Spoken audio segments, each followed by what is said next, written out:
Hi, നമസ്കാരം. Another വീഡിയോയിലോട്ട് എല്ലാവർക്കും സ്വാഗതം.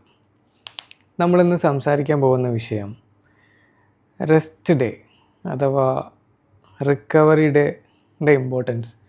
ഒരുപാട് ഒരുപാട് ആൾക്കാർ ചോദിക്കാറുണ്ട്, കോച്ച് ഞാൻ എത്ര ദിവസം വർക്കൗട്ട് ചെയ്യണം, how many days I should workout, and ഞാൻ ഫുൾ ഡേ വർക്കൗട്ട് ഒരു വീക്കിൽ എല്ലാ ദിവസവും വർക്കൗട്ട് ചെയ്യണോ, അതല്ല ഞാൻ ഗ്യാപ്പ് എടുക്കണോ, അങ്ങനെ കുറച്ച് സംശയങ്ങളുണ്ട്. അപ്പം നമുക്കതിനെ കുറിച്ചിട്ടൊന്ന് സംസാരിക്കാം.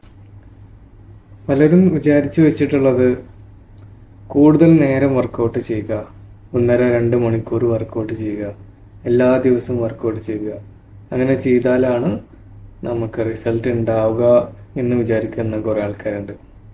ഒത്തിരി ആൾക്കാരങ്ങനെ ചോദിക്കാറുണ്ട്. അപ്പോൾ അവരുടെ അടുത്ത് എനിക്ക് പറയാനുള്ളത്, കൂടുതൽ വർക്കൗട്ട് ചെയ്താൽ റിസൾട്ട് കിട്ടും എന്നുള്ളതിന് പകരം ആവശ്യത്തിന് വർക്കൗട്ട് ചെയ്യുക, സമയത്ത് റെസ്റ്റും കൊടുത്താൽ മാത്രമാണ് നമുക്ക് പ്രോപ്പറായിട്ടുള്ള റിക്കവർ ഉണ്ടാവുക. നമ്മൾ വർക്കൗട്ട് ചെയ്യുമ്പോൾ നമ്മുടെ മസിൽ സെല്ലിൽ എന്ത് ചെയ്യും,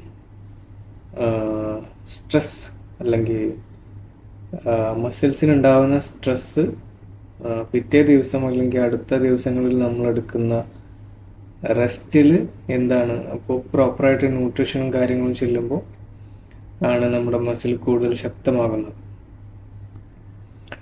അതായത് റിക്കവറി ഇല്ലെങ്കിൽ പ്രോഗ്രസ് ഇല്ല. റെസ്റ്റ് ഡേ എന്നത് ജസ്റ്റ് കിടന്നുറങ്ങുക എന്നത് മാത്രമല്ല. റെസ്റ്റ് ഡേയിൽ നിങ്ങൾക്ക് ചെറിയ നടത്തം, മൊബിലിറ്റി എക്സസൈസ്, സ്ട്രെച്ചിങ് ചെയ്യാം, ലഘുവായ സൈക്ലിംഗ്, അങ്ങനെ പല കാര്യങ്ങളും നമുക്ക് ഉൾപ്പെടുത്താൻ പറ്റും. ഇതിനെ നമുക്ക് ആക്റ്റീവ് റിക്കവറി എന്ന് പറയാം. ഇത് ശരീരത്തിന് റിക്കവറി വേഗത്തിലാക്കാൻ സഹായിക്കും.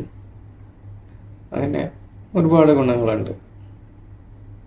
റെസ്റ്റ് ഡേ നിങ്ങൾ എടുക്കാതെ പോയ ഉള്ള ദോഷഫലങ്ങൾ എന്താണെന്ന് വെച്ചാൽ, എപ്പോഴും ക്ഷീണം അനുഭവപ്പെടാം, വർക്കൗട്ട് പെർഫോമൻസ് കുറയും, പരിക്കിൻ്റെ സാധ്യത വർദ്ധിക്കും, മോട്ടിവേഷൻ ഇല്ലാതെ.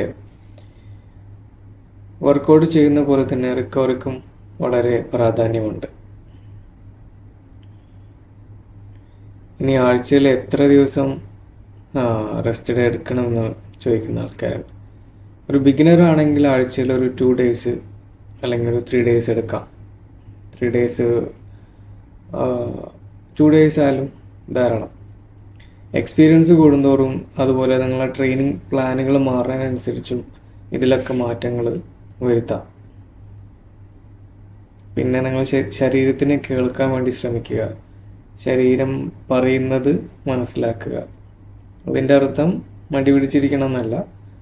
ശരീരം പറയാണ് റിയലി റെസ്റ്റ് വേണമെന്ന് തോന്നുവാണെങ്കിൽ അത് എടുക്കുക തന്നെ ചെയ്യുക. പിന്നെ നല്ലൊരു ട്രെയിനിങ് അല്ലെങ്കിൽ വർക്കൗട്ട് പ്ലാന് ഫോളോ ചെയ്യുക, ബാലൻസ്ഡ് ആയിട്ടുള്ള ഡയറ്റ് ഫോളോ ചെയ്യുക, ഒരു 8 hours എങ്കിലും ഡെയിലി ഉറങ്ങാൻ വേണ്ടി ശ്രമിക്കുക, ശരിയായ റിക്കവറി എടുക്കുന്നുണ്ടെന്ന് ഉറപ്പുവരുത്തുക. ഇത്തരം കാര്യങ്ങൾ ഉണ്ടായാൽ മാത്രമാണ് നമുക്കൊരു പ്രോപ്പറായിട്ട് റിസൾട്ട് ഉണ്ടാവുള്ളൂ. അപ്പോൾ അതുകൊണ്ട് ആരെങ്കിലും റെസ്റ്റ് ഡേ എടുത്താൽ റിസൾട്ട് കിട്ടില്ല എന്ന് പറയുന്നവർ അല്ലെങ്കിൽ അങ്ങനെ വിചാരിച്ചു വെച്ചിട്ടുണ്ടെങ്കിൽ അത് നമുക്ക് മാറ്റാൻ വേണ്ടി ശ്രമിക്കുക. Recovery is part of the training. ഈ വീഡിയോ നിങ്ങൾക്ക് ഉപകാരപ്പെട്ടെങ്കിൽ ലൈക്ക് ചെയ്യുക, ഷെയർ ചെയ്യുക, ചാനൽ ഫോളോ ചെയ്യുക. Thank you for watching.